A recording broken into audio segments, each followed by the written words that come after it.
Assalamu alaikum урматтуу Швега программасынын көрүүчүлөрү. Бүгүнкү Швеганын чыгарылышында биз Куршап айылында болуп өткөн авто кырсыктар жөнүндө бир айтып берейин деп атабыз. Анткени ошол арыздануучу тарап бизге атайын арыз негизинде кайрылгандыктан анан биз ушул Швега программасында ыйлаган, сыздаган жарандардын арыз муңун сөзүн жеткирип коеюн деген аракетте биз бүгүнкү чыгарылышты чыгарып атабыз. Арыздануучу тараптын айтымына караганда, Матиз минген ушул арыздануучу тараптын баласы деп коелу эми. Баласы кокусунан жолго чыгып бурулуп аткан мезгилде аны ушул Lexus автоунаасы келип 570 үлгүсүндөгү Lexus автоунаасы келип сүзүп кетип, Матиз унаасын айдаган жаш жигит каза болгон. Ал эми Lexus 570 унаасында кырсыктаган автоунаанын ээлери жеңил жаракаттарды алышкан.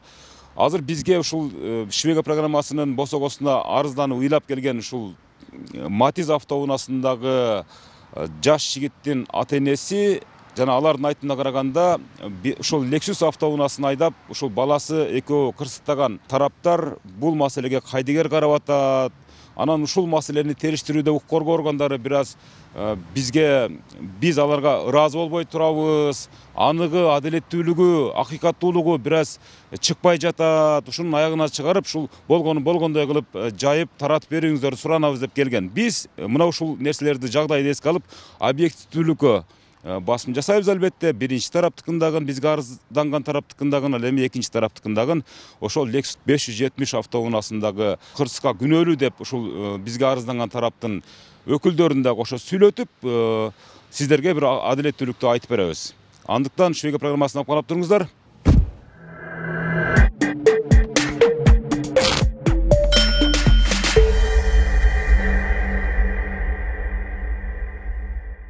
Биринчи очередь элди караганмын мен. Биринчи очередь мына жактан келген бала. Бала бияктан келген. Бияктан келген бала. Биринчи очередь мен карагам. Олордун айткан боюнча мен келип изилдедим да, олар ушундай бала чыкты, мындай деди. Биринчи келип эле элди карагам. Биринчи келгенде мына жерде мен олорго дагы айттым. Бир Матизди мен минип, ошол жерде 90-100дө өтөмүн. Матиз мынаяка ыргып же мынаяка кулап кетсе, силер төлөйсүңөр деп айттым. Мен силерге далил кылып берем дедим. Мына жер чуңкур жерде, бу жерден каттуу келген машина же бирдеке сынып кетет, же болсо машинаны учуруп берет да, одан кийин келип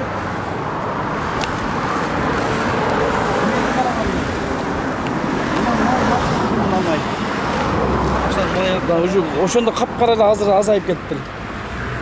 Анан мына жерде келип туруп машинанын изи мына жактан келгенде мен кийин карагам. Азыр Lexus бияктан келгенби? Мына жактан, оштон келген, ресторандан келе айтканың биз деген да бизге.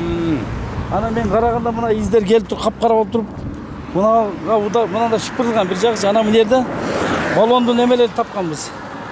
Издерин жарылып кеткен, диска сынып кеткен да. Мыналар кырылып кеткен да. Мыналар азыр өчүп калды. Мыналар мына ийилип, одан келип туруп мен айттым да. Келип анан мынандай болгондо ушул жерде мына жерде туруп урган болсо, мен эмем да, бул жерде туруп урган болсо, берака туруң. Мына жака кетиш керек да. Мына из полный эменик ошо Lexus. Мына кырылып кетти, көрдүңүз, асфальт мына кырылганы. Ол Lexus'дук, о жерге барып Lexus'дун аракка жатып калган. Плюс анан Матиз келип, азыр мына изенгине Матиз келген дагы ошол жерди көрүп туруп, мына 15 метрдин нары эсептегенмин да мен. Аркасынан кеткенби Матиз? Матиз учуп барган, бирөө апарып койгондо эле учуп кеткен Матиз. Каме 160-150 арагында келген да, эң минималный 140 арагында келген да. Ол Lexus'дар билинбейт да канча келген. Матиз мындай болгон, эсесем өзү ага Матиз о наркы жол менен бери чыгып келаткан да, аяққа кетип аткан да. Турганда урганда мен эмем боюнча. Азыр айып көрсөң, мына Матиз. Мына эжен кыял менен болуп мына. Матиз мына кирип кеткен. Бирөө тип келгенде эле мына кирип калган. Азат менен мына кирип, ана төгүлгөн майы. Мына жерге туруп калган Матиз. Эми караң, өзүңүз деле айтың. Өзү деле мына ким Кудайдан коркса айтсын эми. Шопурлар деле болсо мындай. Машина ортодо урулган болсо, Матиз бияка учуп келбеш керек да. Ортодо болсо. И плюс ортодогу эшиги урулуш керек. Бул чекеси урулуп атат машинанчы. Анан мен ошентип өзүм көрдүм да, баягы кеткен. Анан Golun машинасы ona эмеге барып урулган. О, турат дагы эмеси. Дискалар сынып кеткен. Матиз турганда аркаңкы дискалар сынбаш керек да. Аркаңкы дискалар сынган. Ошодан анан ошо кирип кеткен. Матизде эми жерге атайлап бир алып келип койгондой кирип кеткен да жерге. Ургандан кийин. Караң ошол жерде мен 15 метр эсептедим. Ким бирөөсү 13 метр эсептеди. Ушул болгон окуя. Сөзүм жыйынтап коелу, ушу тергөөчүлөр ошол маалда бул жерде жакшы чийген эмес да. Анан кийин мына тагасына келип, мына ошол издерди көрүп, баллонду погрузкаларын ошол жерден алып терип, ушундай болгон экен да деп кийин алып кетип атыптыр. Тергөөчүлөрдүн ишин салакылыгы да. Тергөөчү ошондой кылып кетти кече келди. Ушул жерде мыйзамдуу иштегенде ошол жерде эле адилеттүүлүк болмок да. Бул жерде эң чоң ошибка мен оюмча ошо тергөөчүлөрдө болуп атат. Анан мен ошо 7 сутка баланын жанында болуп калдым. Бул жакка чуркаганга бизден эч мындай мүмкүнчүлүк убакытта болбой калды. Атасы менен апасы да Россияда эле, булар 2 күнөн кийин келишти да. Кандай болду да? Олар барып 20дан ашык жаллаң балдар менен барды. Бая бир белени чаап бергенде барып барышып, бир экөөң турсаңар болот десек. Кайсы больницага барды? Обул больницага барып атышты. Бир экөөңөр биз кан бердик, анан жетишпей калса кандан бергиле десек, барды дагы бирдекен чаап алгандай эле барышып. Ойду-куйду сүйлөп атты. Анан мен бул бөлөм айттым, мен бул ишенип, ака сиз аралашпай туруң дегенде мен айттым, сен эртең дедим, булар 200 градус бурулуп келет дедим. Сен азыр минеде болгондо эме кылып алгын десем, жок, бия бүттү, Кудайга шүгүр эми жардам кылып бала калса болду деди. Ооба, бала калса болду бардыбызга. Просто сен эмесин алып ал десем, 2 күн өткөндөн кийин келишти дагы. Силер Lexus'tu төлөйсүңөр, биз виноват эмеспиз. Багынан бияктын атасынын баласы ол айтты, мен баланы тика кылып койсун. Биз Lexus төлөп беребиз. Сен не деп атасың деп анан эки жактан мен айттым анан, мына 200 градус бурулган ушул болот дедим. Куранды кармайм дегенге бул мен бөлөм ишенди да. Намаз окуйт өзү.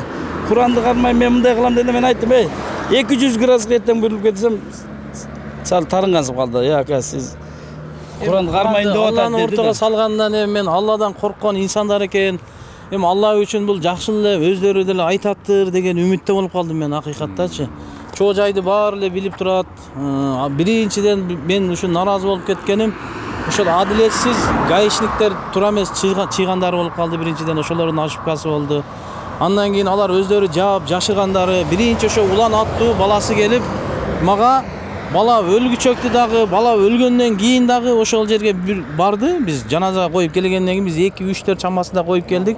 4 чамасында келгенде дагы ошондо дагы оозунан Куран китеп түшпөдү да. Ана мен айттым, иним Куран менен тамашалаба, Алла бизге ырыскы берип, жашоо берип жатса, сен неле аларды айтасың десем, жок, мен ант ичем деп атты да. Ошол мезгилде мен дагы эле мен Алланы ортого салып алсам, мен Алладан коркпогон ким бар? Алладан баарыбыз коркобуз. Ошого мен ишенип макул болгонмун. Анан кийин азыр келип кече келдим да, эмне болуп атат деп ошол Шергаз аттууга кирсем, бул жерде атасы эмес экен, таксыр кечиресиз, бул жерде күйөө баласы экен деген маалыматты угуп алып, анан мен тоба кылдым да. Жок, майли, күйөө баласы экен дегенде ошо күнөөлүү деп атабы же жөн эле аныктап берип атабы ролдо экен? Жөн эле Матиз келип урган деп дагы эле ошол жанагы өздөрүнүн ойлорун айтып атат да, силер күнөөлүүсүңөр кылып атат.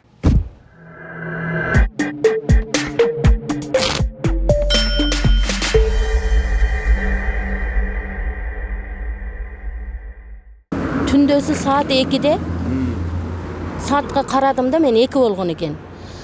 Бир нерсе карс этти, үйлөр титиреп кетти. Сиздин үйүңүз кайсы? Мына экинчи үй. Экинчи үй. Анан кийин титиреп кеткенден небремем менен экөөбүз тең жүгүрүп чыктык. Чыксак, бизди кире беришибизге ушундай Матиз назат менен кирип калган да. Анан жүгүрүп барып эле алдыңкы айнектен мынтип карадым. Карасам ушундай кылып эле бала отуруптур. Мына жеринен кан куюлуп атыптыр. Неберелериме айттым, лом алып чык, лом бол тез дедим, ломду салып кайрып атат, ача албайт. Ого дерин адам көбөйүп кетти.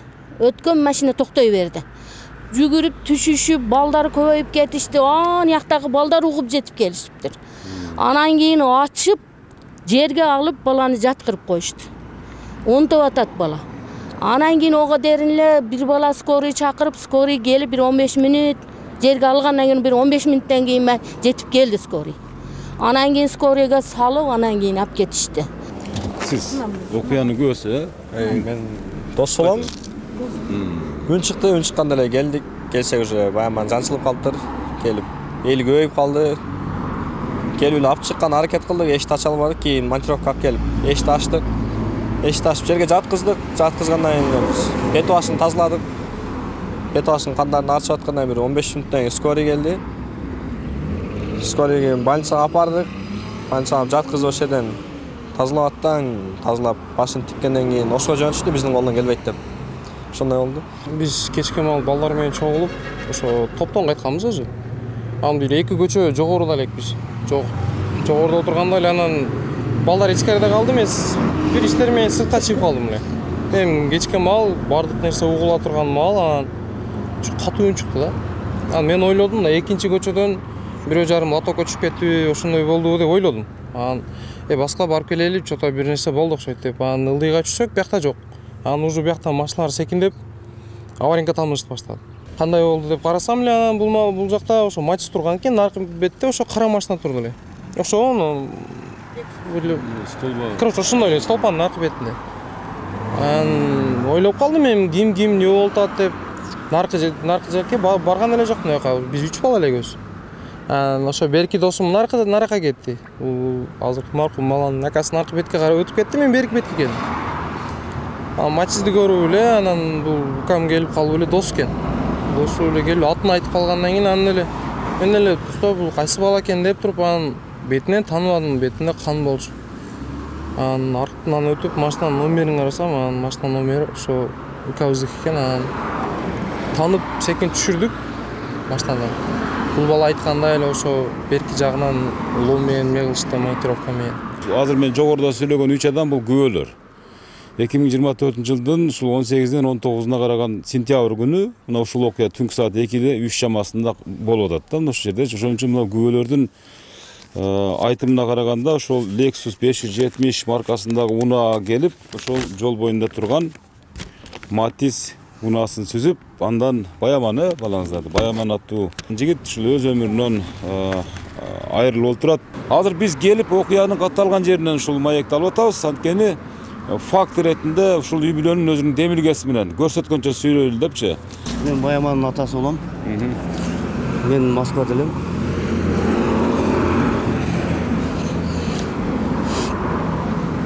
Берде ошо күнөөнү Матиске үйүп койгондо, балам алып кеткенден кийин бизден эч ким калган эмес. Олар гайни чакырып баары жол Матиске күнөөнү үйүп кетип калышкан булар. Эртеси күнү 1-2 күн алдыбыздан өтүп барышты больницанын алдына. Мен бала жакшы болгондон кийин сүйлөшөм деп койгом.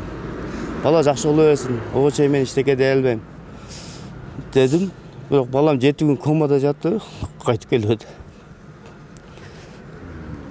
Ошо ойдон эле тоготпой жүрүшөт. Булардын пулу көп адамдар экен. Бишкек менен сүйлөшүп атышат, Кайык менен сүйлөшүп атышат. Өзгөнүн райондун тергөөлөрү алы жетпей атат буларга. Кайсы деле машинаны алып барып тур, регистрациясы жок, азыр турат стоянкада. Барсаң, эмне менен келгенин белгисиз Lexustун. А Матистики турат, авариядан келгенде. Ал Lexus катталган эмес о жерге. Эмне причина менен келгени. Ошол биз чындыкты издейбиз. Олордун бир тиын акчасын деле кереги жок бизге. Ошко барып алып да биздин темирибизди төлөп бересиңер дейт. Мен укамдын жини келип кетип, баланы төлөп бергиле, мен темириңди төлөп берем деген ошондо. Тиги тарап машинаны төлөп бергиле да ошо. Төлөп бергиле да ошо больницанын алдына барып алып догурган бир абасы бар экен, мойлочон. Атын деле сураган жок. Биякта адам өлүп атканы менен баш ооруйт. Мен иши жок, темирди төлөп бересиң деп догурду укама. Укам айтты, сен баланы төлөп бер, мен темириңди төлөп берем деп. Ошондо кичине ызычуу болуп кеттик. Ошондон бери мен эч кимди сүйлөткөн жокмун. Бала жакшы болсун, анан сүйлөшөбүз. Эч кимиң иштеке дебегиле деп мен бир туугандарым эч кимсин сүйлөткөн жокмун буларга. Алланын жолунда Алла өзү чындыкты ачып берер деп. Балам өтүп кеткенде тоготпой коюшту, булар келбей коюшту. Бир мыйзам чегинде сүйлөшөбүз деп койду. Мен жөн эле бүтүрүп берейин деген, болуптур деген. Аксакал бүтүрөйлү дегенде мен макул болгом, бар жогуна. Балам өтүп кетти, майлы дедим, болуптур. Баламны кичине өзүмө келип алайын, бүтүрөйлү болуптур. Соту жок эле деген. Өздөрү анан кийин Бишкекке барып алып, мыйзам чегинде кылабыз деди. Эми мыйзам чегинде актыкты эле издейбиз биз, башка эчтекени издейбиз. Урматтуу көрүүчүлөр, бул азыр мага маек берген бул ушул маркум Баяман мырзанын атасы экен. Азыр эми апасына сөз берели. Мен апасы боломун. Мен Россияда эле мен түнгі saat 2'de мына укам çaldı. Tez bilet alыңыз деп. Анан мен сразу ошол момент эле билет алдым. Мен балам түрүү деп кыйкырдым ошо жерде эле. Десем укам айтты түрүү. Билет ала бериңиz, апже баары бир деди. А болду деп түнү эле түнкү saat 2'de билет алдым. Билет дагы кечки saat ошто кечки saat 7'ge түштүм. Мен келип эле мен баламды көрөйүн дедим. Balamını göreyim, ben bari böyle balamı göreyim desem balama girgizişti. Balamın sesten nasıl işteken bilmeydi. Oşul momentle balama bozdu, ilap çıktım. İlap çıkkanda men oşede balam men özüm bolsam, alar jigirma atası gelip bizden şu şulta izleşip, şulardan bir şulta olsa, şulara şulta tapsak dep jigirma atası geliptir. Bizdi jıga koygonsup. Ana men kayınnem karıgan 80'ge çıkkan kayınnem var aytты. Biz balаны tüzdöylük birinci. Sen андай kılbağla dedi. Amna güyem balam akası avası aytты. Biz balanı tüzdöylük sen andı bizden hızı çizdevegile dedi. Ama biz şöyle yılap sıktap, gündöp tündöp 7 gün eşte jatıp, sörüde jatıp, balaman Allah'tan tilep bizge kaytarıp ber balam dep, Allah'tan tilep oturduk. Anan keyin 23 günkü bir ayal geldi. Ayal gelip biz balaga girip çıktım narman eken dep bir 4 pampersi götürüp girip durup Zavediş Aybek menen süйлөшүp çıktı. Aybek menen süйлөшүp 23 toy bolot. Bizge pata berle dedi. Kaynem jakşına kayгылып pata berdi. Bергенден кийин кетишти. Andan keyin 23'üne çen biz küttük. 18 günü 19'una 10 günü saat 2'de birinin ortasında bolgan eken bu okuya. Andan keyin kaynem pataсын berip jiberdi. 23 oldu. Bizge çalgan jok, gelgen jok. Biraz 23'ü kelezedi, gelişken jok. 2 gün odamurun 2 gün gelgen. Andan keyin 24'ünde al jaktan zona kelip turup, Zavediş Aybek'e zona kılıp turup, balamdın ötüp ketken 2 gün murun ele bolgan eken özü. 2 gün murun karmagan eken balamdı. Toylarını ötkörgönden keyin alarga zona kılıp, koy berip koygula dedi, balamızdı 25 günü bizdin kolubuzga berdi. Ağa çeyin uşa etteri yedip başlagan eken balamın etteri. Oşoga çeyin bular karmaşıp turup Anisa'da. Zavediş Aybek. Anan keyin biz ilap sıktap alıp geldik. Жерге 26 günü koyduk balamı. Biroq kechki mal tajadan keyin 2 adam balası oşo özleri gelgen jok. Urup ketkenler biri ham kelgen jok. Ertesi günü jap-jaş bir 2 bala geldi. Ukam menen mına atasını alıp kirip ketip uşadan bütürölü deşti. Men al bütürüp koyguday alçımın be. Al adam bolot da 21'ge çıkan 40 жылдаган balam ele men kanatım butağım ele жалгыз balam bolçu. Kamçöek Taşiyev, Satır Japarov. Men sizden suranamız bizge çındık gerek. Bizge çındıktı aqtap beriңizler. Akçası ballar jawap. Bizge okşogon beybeçereler butu bozdop kalışını biz kalabayız. Satır Japarov, sizlerden suranabız. Sizler prezident болгондо biz dagы sizlerdi kalap, sizleri suranıp, uşular bizde uşunda aktıqa çıgat, uşunda çesin işteyt degenmiz. Bizge aktıqa çıkıp beriңizler. Kamçöek Taşiyev, siz 2 jolu oruganыңızda men sizlerge namaz okup Allah'tan tilegemiz. Uşu Kamçöek Taşiyev zamanımızda oңдойт uşul adam jakşı adam dep men Allah'tan tilep oturgam, özüm tilep oturgamın. Sizlerden biz suranlarыбыз. Bizge çındıktı çıgarıp berişiңizdер suranabыз. Bile bizge çalgan malamattарга minерge bir түнкү saat nemede 2'de mına jerde biz bar jogu men balam menen bolup kalışkanda bular özleri gelip özleri oşo urup ketken adamlar özleri çizip gaylarga karmatıp koyuptur. Oşo gaylarga dagı men narazımın. Mına men balamды koyup 10 gün 15 gün bolotat. Men keçegide subota günü gelsem oşol arız boyunca turuptur. Eşteke karalbaptır, birden karalbaptır. Mına nerede tergetçigim ele? Şergazıga gelsek, Şergazı Matis Benovat dep manga alаңdadı. Men ayttım. Men özgön menen Kurşapka men sagılasına emesmin. Men oşuqa ötkörüp Bişkek'e barıp karap berişiңizdерди men suranamın. Mena bizge çındık gerek. Men balamdı жалгыз kanatda olgan men jürek balamdı menen ajiratıp koyuştu. Men alarga narazımın. Manga oşuqa ötkörüp manga çındıkты izdep berişiңiздерди biz suranamız. Жалгыз balamан ajırap kaldım men. Жалгыз balam bar bolçu özü жалгыз kanatım bar ele menin. Жалгыз kanatımdan ajırap kaldım. Оштун прокуратуралары дагы азыр неме кылып атышат, карашып атышат, жардам берип атышат. Оштун прокуратурасынан дагы главныйлары. Biz Oştun Kurşap menen özgön karabagandan Oştun prokuraturuna barıp zaylez yazıp geldik. Bizge oşuqa ötkörüp berişip бизге чындыкты чыгарып беришиңиздер деп суранабыз. Урматтуу көрүүчүлөр, эми бул азыр маркум жигиттин атасы менен апасынын сөзү да.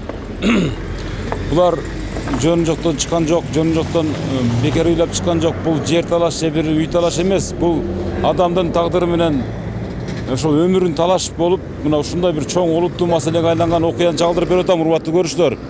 Мына ушул биздин Швега программаны көрүп аткандар болсо, укук органдары да муну эске алыш керек сөзсүз түрдө.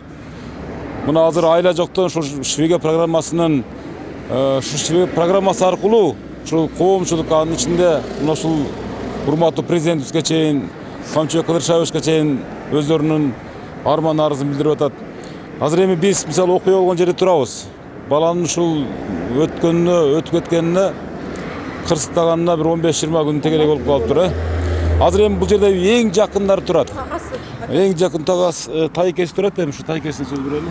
Assalomu alaykum урматтуу мусулман момин туугандар. Биринчиден бүткүл аламды жараткан Алла Таалага мактоолор болсун. Сүйүктүү пайгамбарыбыз саллаллаху алейхи ва салламга салам салаваттар болсун.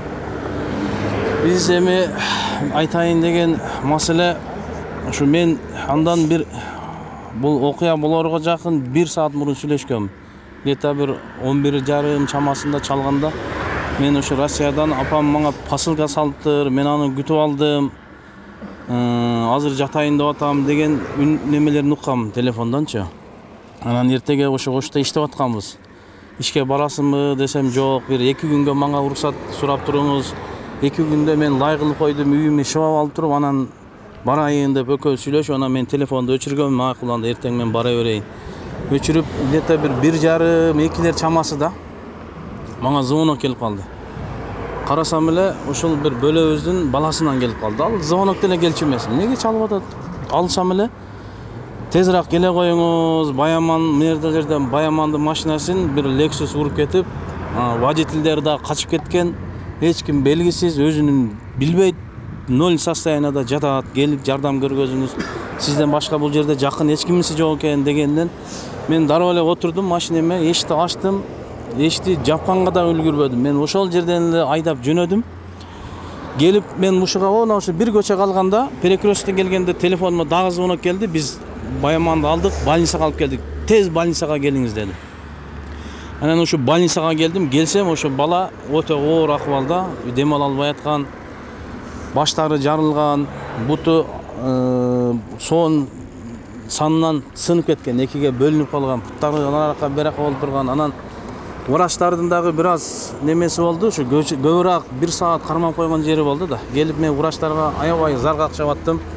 Бул өтө оор акыбалда болуп калыптыр. Бир комага жаткызгыла, же болбосо бир ошко тез жеткизейли. Эгер бул жерде жардам бере албасаңар, ачыгын айтыңыздар. Бул жалгыз бала эле, ишенген баласы эле. Кеңиздер, мен өзүм унама болсо деле жүктөп айдайын анда десем, жок, бул жерде туруш керек. Азыр биз канын токтотушубуз керек. Каны токтоп эле калган эле. Минт менен урогула башын. Мен айдайын эртерээк комага даяр болуп калды дедим да. Бул уже өзүн билбей атат. Значит, бул команын состояниясы. Мен деле түшүнөм медицинаны. Алла Таала берген бизге түшүнүк. Кандай бул силер кармап атасыңар десек, документи ким, аты ким, каяктык, анты мынтип аткычаңды убакыт өттү. Анан эле бул жерге келип сүрөттөргө алгыла деп айтканга менин оюмдагы келген жок. Андай жаман ойлободук дагы да. Биз өзүбүздө өзүң кандай көрсөң, адамдар да ошондой көрүп калат экенсиң да. Эми булар акыйкатта Алланы тааныбаган адамдар болуп атат. Эми баарыбыз Алланын астына барабыз. Ошолор эми акыйкатты өздөрү эле билип эле, күнөөсүнө алып эле бар жок көргөндөр, күнөөлөр болуп атат. Мына ызнакты тарткан эмес. Эртеси келип тартып атпайбыз. Баланы нар жактан эле жарылган экен, аны далилдеп берип атат. Күбөлөр бар. Эксперт келип, анан мен сурастырсам, ал айтып атат, гаилерди ошол замат гаилер келип калды дейт. Гаилер менен эле дейт. Ал гаилер ал урган адамды мас абалда айдап жүргенби, ким за рулем экенин тактаган эмес дейт. Алар өздөрүнүн машинесине отурган, өздөрүнүн машинесин чакырган, телефону менен сүйлөшүп аткандарын элдер уккандар бар экен. Ушундай кылып бирөөнү сүзүп алдык. Силер жардам бере аласыңарбы, бүтүрө аласыңарбы деген сөздөрдү угушуптур элдерчи. Анан эми анын акыйкатын Алла билет. Биз өзүм жок болгондон кийин аны айта албайм. Ушундай деп айтышкандарын айтып коеюн. Анан балага бир да жардам көргөзгөн жок ал тараптан. Эми машина алардыкы чоң болгонуна байланыштуу алар эчтеке болгон эмес. Алар өздөрүнүн машинасына алар эч кандай скорыйга деле муктаж болгон эмес, өздөрүнүн машинасына отуруп алып эле кетишкен өзгөнгө.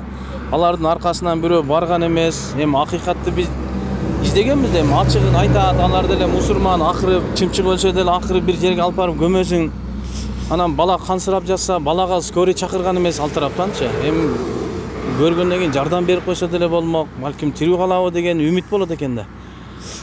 Ошого андан кийин эле мен больницада турсам, баласы келди. Улан аттуу деген баласы, мен баласы болом, менин атам зар элем болгон дейт да. Анан булар эле биздин жакындарыбыз ызылдап аткан экен, аял киши болгон, аял киши түшкөн экен. Ошол жерде спор болуп атыптыр. Анан мен айттым, эми акыйкатын Алла билет дедим. Силер көзүңөр менен көрбөгөндөн кийин, башка кылбагандан кийин унчукпагыла, бала жакшы болуп кетсин, ызы чуунун кереги жок. Андан көрө Алладан тилегиле, ушу дуа кылайлы, кегиле жакшы болуп кетсин. Ызылдашпай тургула деп мен бир аз аларды неме кылганда, ошол Улан деген аттуу мен Зарилем атам болгон Куран китеп алып кел деди. Астагфирулла, Алла өзү сактасын. Куран китепти алып келгиле, мен кармап берейин деп 3 күн бою баланы жерге бергичекти. Даже баланы берип атканда да күбөлөр бар, мына атасы бар эле. Куран китепти алып келгиле, мен кандай болгон чакта Куран китепти силердин көзүңөрчө кармайм деди да. Мен атам Зарилем болгон, мен атам үчүн, атам мага ишенет. Атамын мен эң ишенген баласы менмин. Мен жогору жакта иштегенмин, дагы да азыр деле иштеймин деп басымырлантты. Анан мен айттым, сенден дагы жогору жакта Алла деген бар. Кой иним, андай деп сүйлөбө. Сен жогору жакка ишенсең, мен Аллага ишенем. Сен мени антип коркута албайсың, башка кыла албайсың. Өлөр бала өлдү, эми аны кайтара албайбыз. Эми адилеттүү кылып чечели буягын десем, болду анда. Мыйзам чегинде болсо, мыйзам чегинде мен тааныштарым бар деп кеткен да. Анан ошол бойдон кече келип сураштырсак, дело эч кандай козголбоптур, эч кандай чара деле көрүнбөптүр. Анан Шергазы деген аттуу ошо тергөөчү. Тергөөчү эмне ким болуп ишет, мына Гомдогу. Ошол айтат, Матис күнөөлүү деп отурат да. Анан эмне себептен күнөөлүү десек, Матис келип урган деп маалымат берип атат да. Анан мен айттым, мен деле 15-20 жылдан бери машина айдайм, бирок алдыңкы немелери повреждение болбоптур го дедим да. Жан башынан келип урган, Lexus унасынын асты оң жагы урулбаса, Матистин сол жагы урулуп, бул 2 жашар баланы алып келсе деле мына күнөөлүү деп айтып бере турган болуп турат. Силер эмнеге мындай кыласыңар? Эртеге Алланын астына барганда кантип жооп бересиңер деп жакшы сүйлөдү магачы. Кой адилеттүү кыл үкам, кичи үкесин. Кой жакшы, эми аяка бияка бизди чуркатпа, өзүң эле ушул жерде адилеттүү кылып, Алла үчүн бүтүрүп бер ушул ишти десек, ага көнбөдү да. Жок, биз каалаган мына мен билем. Себеби ошол жерде, кайсыл жерде болсо мыйзам баарыбызга бирдей. Эгерде чын-чынына келгенде ошол гаишниктер жаш балдар болгон, ошол жаш балдар деле кармап туруп, аны бир чоо жайга бул бала бир жаңсыл болгучаңды аны камап туруш керек эле го. Негизи биз мусулман адам мусулманды сыйлап жашашыбыз керек да. Мыйзамды алар деле сыйлаш керек эле. Эмне үчүн алар волияда тойлорго барып тойлойт? Биз эмне үчүн бул жакта боздоп биз баланы көмүшүбүз керек, алар аякта тойлоп жүрүш керек да. Мына ушул маселе бар. Анан биздин кайрыларыбыз эми ушул урматтуу биздин ажо башчыбыз Садыр Жапаров. Сизге кайрыларыбыз ушул сиз президент болуп келгенде биз дагы аябай сүйүнгөнбүз. Биз дагы сизди Россияда жүргөндө колдогонбуз. Красноярский шаарына барганыңызда тосуп алып, колубуздан келген жардамыбызды, дуаларыбызды кылып жүргөнбүз. Эми ушул биздин ишибизге, башыбызга Алла Таала сыноо берди. Ар бир инсан бул жашоодо сыноо жашоодо жашайт. Эгер чындап Алла үчүн иштеп берсеңиз, Алла Таала сизди ушу бизге президент кылып башыбызга коюп бергенден кийин адилеттүү кылып чечип бериңизди. Урматтуу УКМК төрагасы Камчыбек Ташиев, сизден дагы суранат элем, ушуну акыйкатка чыгып берсеңиз, бизге адилеттүүлүк керек. Эгерде ушундай болуп бола берген болсо, Кыргызстан 7 миллион адам калбай калат. Эгерде ушундай адилетсиздик болуп биздин жашоо бола берсе, биз сизге ишенебиз, акыйкатты чечип берет деген үмүттөбүз. Анан ошол айта кетерим, ушул жаш балдар дагы жакшы чыга алган эмес, алар өздөрү деле түшүнбөйт, эмне кылгандарын деле караңгы болгон, элдер каптаган, ошолордун ою менен эле болду, бүтүп кете бере турган иш эмес экен да булчу. Ошого биз суранат элек, адилеттүү кылып чечип берсе деп. Азыр сиз кимсиз болосуз? Мен агасы болом, атасынын иниси болом. Азыр эми буга чейин бири-бирибиздин сөздү кайталай бербей эле, мындай деген суроодо Азыр ал маркум Баяман мырза ошо жигит да ошол кырсыктаган жигит. Каяка кетип бараткан экен. Анан жана бул агабыз айтып кетпедиби? Тергөөчүлөр тиги Матизди күнөөлөп атыптыр депчи. Сиз ошол окуя боюнча кыскача айтып берсеңиз. Мага кечинде саат 2-лер чамасында ушу тагаз чалды. Мен ошо жакын жерде элем. Баяман ушундай авария болуптур, өзүнө келбей атат. Больницага тез кел деди. Мен больницага келдим. Келсем чындыгында абалы өтө оор эле. Ошо менен бала менен болуп, биз скорыйга жүктөп, областной больницага алып кеттик. Бул жакта биз жактан эч ким жок болуп калды да. Биз мыйзамдуу өлкөдө жашайбыз да. Бизде мыйзам иштейт. Бул жерде бизге табышмак болуп атканы бала комага түшкөн күндөн баштап эле экспертизанын жыйынтыгы чыгып эле биз чалсак Матиз күнөөлүү деп эле бизге кесе сүйлөп эле жооп берип атышты да.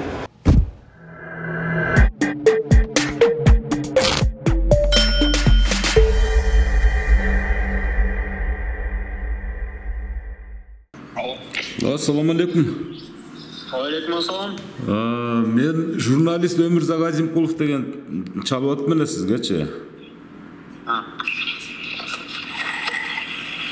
Алло. Болот байке, болот. Жанагы өзгөндөгү ДТП боюнча бир элдер арызданып келген экен да. Мен айттым, объективдүү кылып чагылдырам.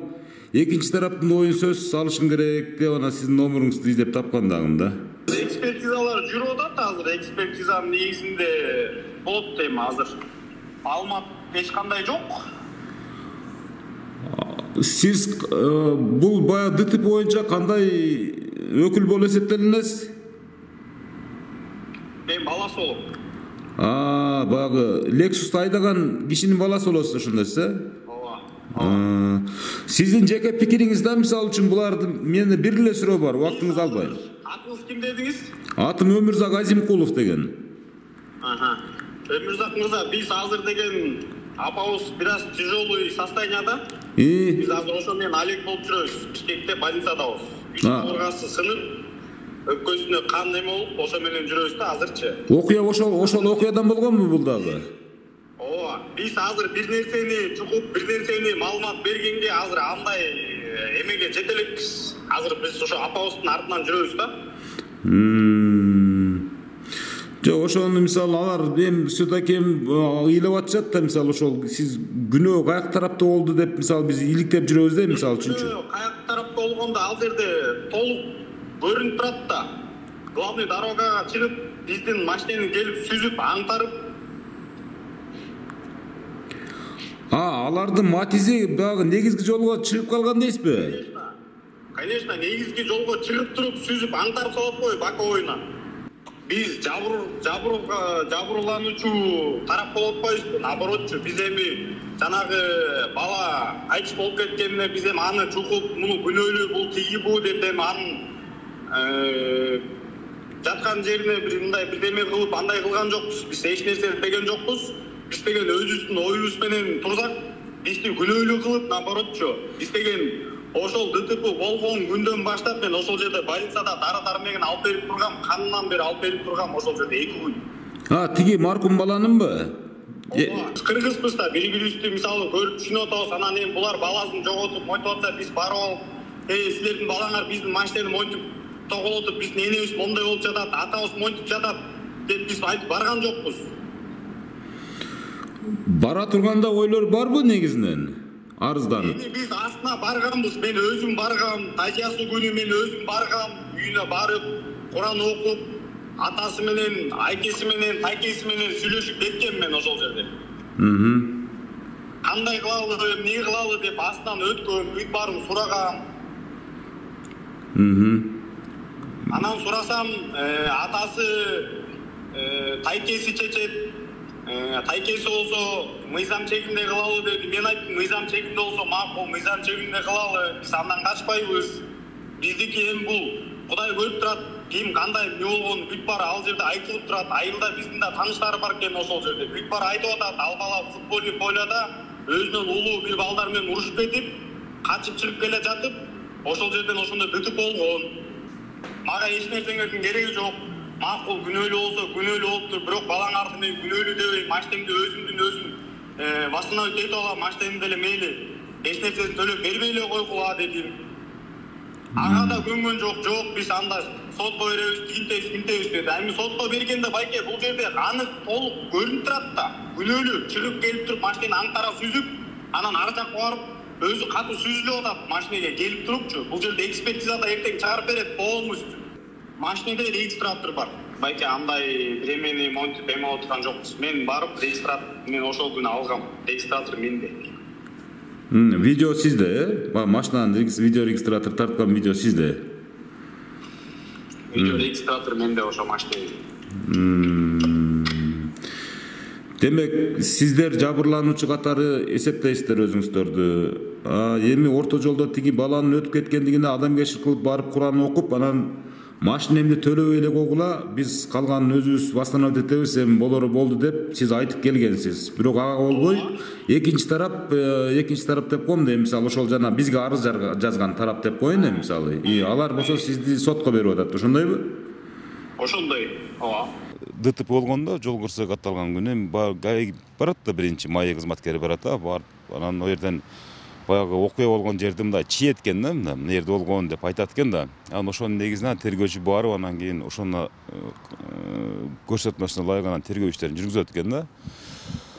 Булар айтып атат, ошо биринчи информация туура эмес кеткен депчи. Мен экинчи эме ошол бул арызданган тарапты күнөөлөп аткан адамдар менен сүйлөштүм, баягы Lexust'ун ээси мененчи, баласы менен сүйлөштүм. Алар айтып атат, бул негизги жолго чыгып кеткен депчи, баягы Матис же чыгып, анан биз атам келаткан Lexust'у сүзүп, анан кийин аңтарылып, анан тиги Матис башка жакка учуп кеткен дейт.